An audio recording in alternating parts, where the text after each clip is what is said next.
Hello and welcome to the Read to Know podcast, where the goal is to actually remember what you read so then you can better apply it to your life. On this podcast, we go through a book one chapter at a time, and then we actually practice remembering what we've read. So if you want to follow along, we're currently working our way through Bob Goff's book, Dream Big. I'm Zach Brown, and my friend Chris Yarber is joining me to help discuss and break down this book. Also, if you're on Apple Podcasts, it would be huge if you left a rating and review for us. It would help out a ton. If you're not on Apple Podcasts, no worries. Just send this to a friend who might be interested. Anyway, thanks again for listening and enjoy the conversation.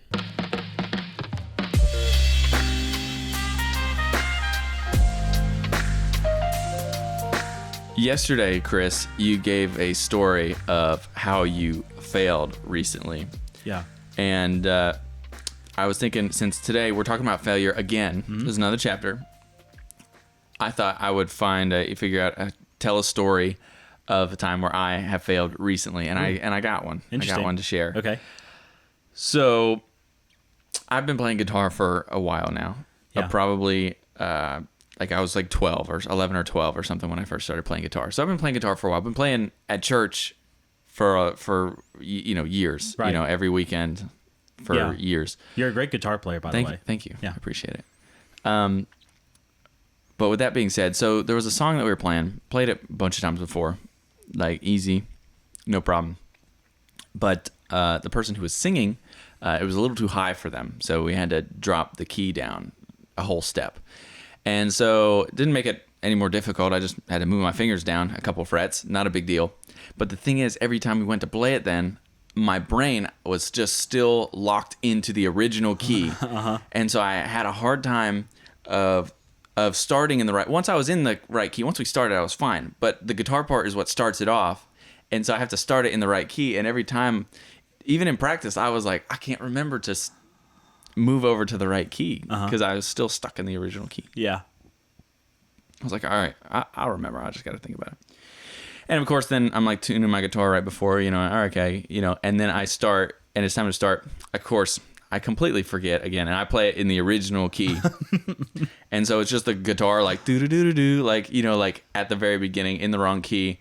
And then I'm like, and then everyone comes in and I'm like, crap, I did it again, wrong key. And so then I just, I played it off though, like I knew what I was doing, and I just went, phew, and back into the right key. Nice. So, Yeah, that's the best kind of failures when you can play it off. That scooter story I shared the other day, there's just no playing that off. There were too many witnesses, too many, so couldn't lie about it, couldn't, play it off like it never even happened.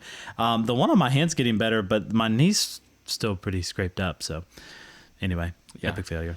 Yeah, I think I might have fooled a couple people. So there are a couple people who probably weren't wise enough to figure it out, but I'm sure there had to be people who heard that because it was pretty apparent. Yeah. What I was playing was wrong. So yeah, or it just sounded like everyone else was wrong and I was right. Either way, something was off. But yeah, you just gotta play it off. You do. Just don't worry about it too much. I remember back when I was still very new to guitar playing. If I played, and I played like a solo, I was so nervous. Yeah. You know what I mean? And like, I was so nervous that I would mess myself up just because of how nervous I was. Yeah. So, there I was just like, oh crap, got it wrong. And then switch, and then just keep going. Like it's really true what, you're talking about in the last chapter. Like if you don't worry so much about what other people think, it's really not that big a deal. I was just like, oh, I'm playing the wrong thing. All right, play the right thing now. Yeah, because being a musician myself, playing more classical, music, I've had moments where I've frozen up before in front of people. And that's really the reason why we get nervous. And sometimes the reason why we do tend to fail is because, and I wouldn't have been nervous and you wouldn't have been nervous in those situations when it came to performance time if we weren't concerned about what other people may be thinking. But the beautiful thing about failures that I love, and something a little different he draws out in this chapter 26, is that these failures can inform us. Because like that guitar solo, for instance, after you realize that you had messed that up, you're like, okay, well, let's go back into the right key here. And that's exactly what you did. And so that informed you from that point on to play in the right key and, to make the changes that you need to make. And so that is a benefit of failure, and why I think, we need to show not only other people some more grace when they fail, but also ourselves. We need to show ourselves some more grace as we fail as well. And after a failure, jump back from it and ask ourselves, okay, what can I learn from this? And how can I keep moving forward? Yeah, so we're talking about failure again, and you might think, what else does he have to say alongside the chapter we've already had on failure, maybe the couple chapters we've had on failure. There's a little bit more he has to say here, and you mentioned it already, that we can learn from our mistakes, even if they're big ones, and he talks about here epic fails, Right. And he gives himself, not only does he learn from it, but he also gives himself grace when he does, right? And he gives a few examples here in the chapter of those, and the reason why he says 3 epic fails is because he has 3, tickets that he has in his pocket? Yeah, he carries around 3 tickets in his pocket, and they kind of keep count for him, the failures that he has each year. And he says at the beginning of the chapter that if he fails twice in January, then there's something that he needs to Right. change up, because now all of a sudden he only has, one ticket left. So it helps him keep count, helps him keep track of the failures. And then he can look back at those tickets, I guess, after that failure, and think, okay, what can I learn from this? And so that's really what we need to do with our failures, Right. and get in a habit of doing on our way towards our ambitions and our goals, is we need to figure out, okay, what can I learn from this? Right, because what he's saying here is that when we fail, if we're worried about what other people think, we're not thinking about what we can learn from it. I think that's what he's getting at here, because when going back to the music example, if we fail and we're like, oh man, what do other people think? Man, I suck. I'm terrible. Like, I'm going to screw this up. I'm not going to be able to get back on track, whatever. That's what's going through our minds, as he mentions here. But when that's going through our minds, we are having a hard time actually learning from it and actually moving on. And that's why he gives himself grace as well, because he realized, like, thinking these negative things about, yourself when you fail isn't going to help you. And you need to learn how to be like, all right, I failed. It's all right. It's fine.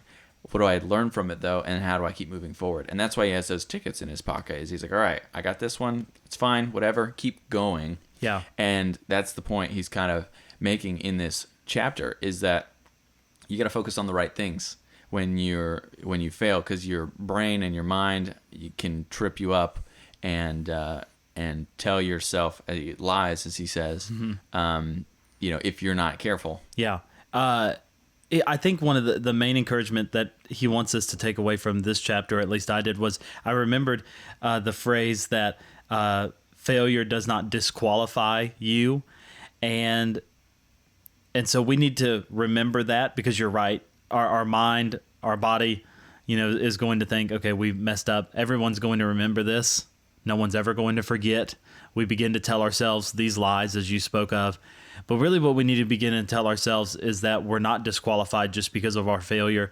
He said, there are a lot of other people around us in the past and with us presently, and there will be in the future as well, people who have epically failed. And of course, he points to the Bible as some examples. He pulls out Abraham as one example. He pulls out David as another, who was who cheated, and also who murdered someone. So he was an adulterer and a murderer. And then later on, he's known as someone, as a man after God's own heart. Right. And so that failure certainly didn't disqualify him in the least. So, we can find encouragement in looking in the past at people who have failed and seeing how there was grace and that didn't disqualify them. But then also, as we begin to open up and become more honest about the failures that we've experienced or are experiencing, we will find that people, I think, have a lot more to share as well.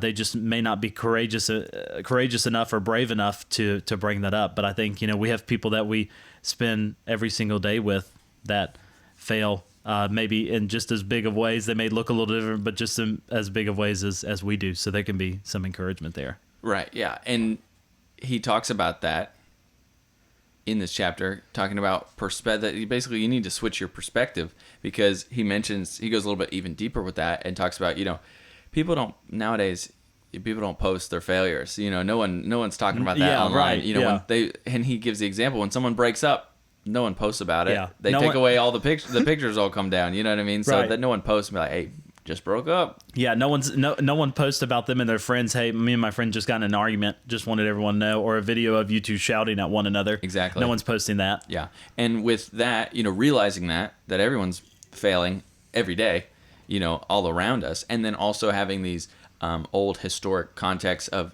people have failed all the way through time, and really taking that into perspective just to help you change that perspective and understand that it's just a thing that we all deal with, and it's just a thing to learn from and prepare us for something better down the road. We just need to keep moving forward and look at it the right way. That's right. Yeah, a really encouraging chapter. I don't know if you are. Are you ready to get into let's the go book? ahead. Let's go ahead and do it. As we mentioned from the beginning, he says that he gives himself 3 epic fails each year. And he says they're not just fails. So this has a little bit different twist to it, although we are talking about failure just like we did from the last chapter. It's not just an oops fail, but like totally epic mess up. He gives some examples of himself in here.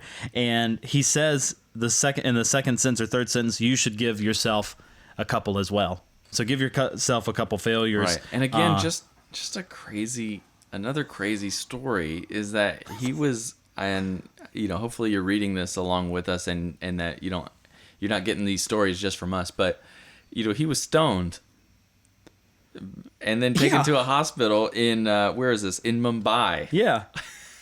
Or south of Mumbai. Yeah, South we're of 10 Mumbai. hours south of Mumbai, he says. But still, stoned, saving young girls from brothels is what he was doing. And they encountered a mob through this crazy story and got stoned. And then Ended up in the hospital there. ended up in the hospital.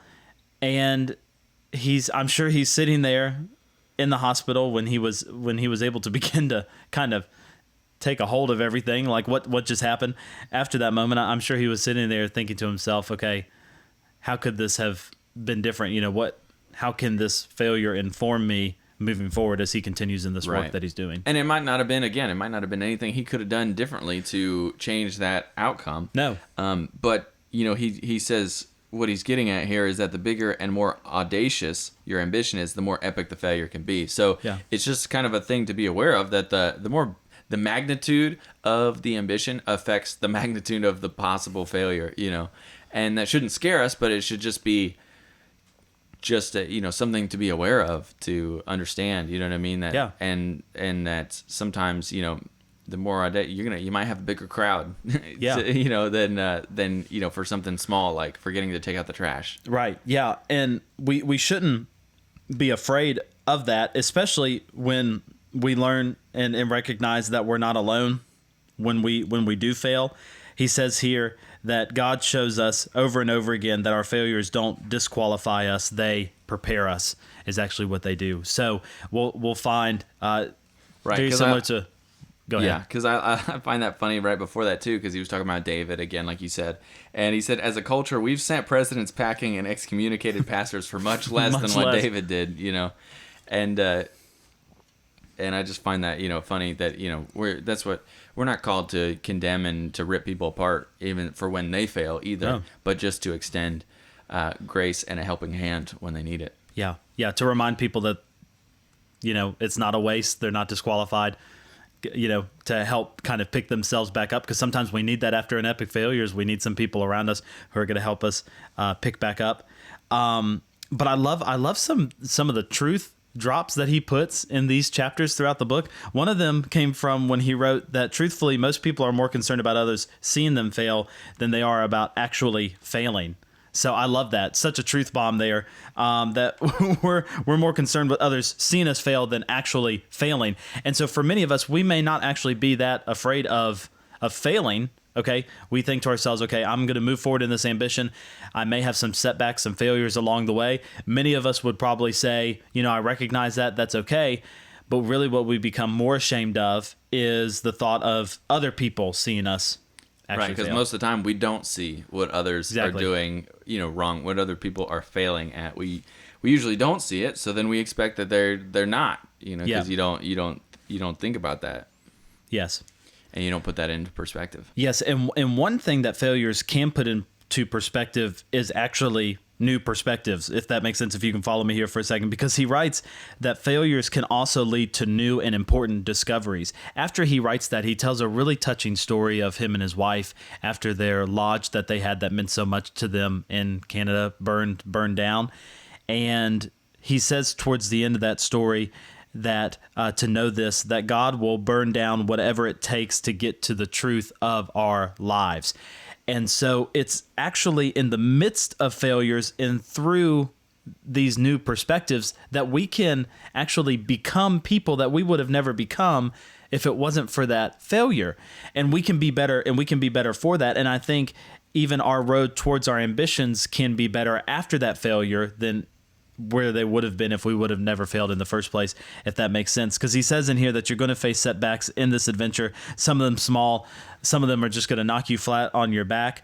But he says that if you want to take a big step towards your ambitions, decide right now you'll give grace to yourself while you're waiting to give forgiveness to others or receive it from them. Right. Yeah, just like challenges and difficulties can, make you a better person. Same thing with failure. Failure can help make you a better person through the process.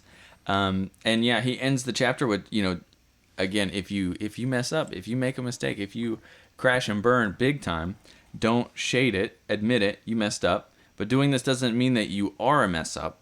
It means that you're a dreamer who's willing to take some risks, get a few scrapes, clear away the ashes, and build some new foundations. Yeah. Don't be afraid to start over. Keep moving forward.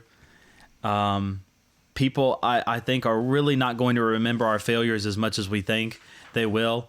They may for a short time. Anything that I've learned about, living in this age that we live in is you can make mistakes, and people may make, especially if it's a big public mistake, people may make a big deal about it for a couple of days or, whatever, but it will soon be forgotten, and we'll continue push forward. So give yourself some grace. You're not disqualified.